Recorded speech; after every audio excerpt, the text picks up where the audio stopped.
We do tend to work with folks who have built up meaningful assets over time, whether through savings or the sale of a business, receiving an inheritance, or just regular old hard work. And it's not because there's a magic number that you need to hit, but at a certain point, the decisions that you are making in your financial life start to carry more and more weight.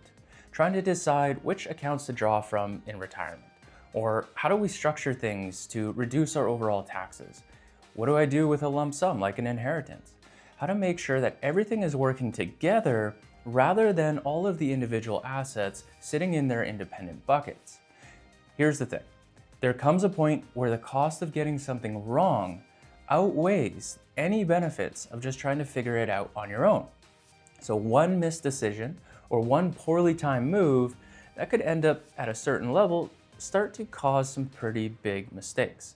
That's real money with real consequences. So it's less about whether or not we're trying to meet a minimum and more about whether or not your situation has enough complexity for you that having someone in your corner could actually start to make a really big difference.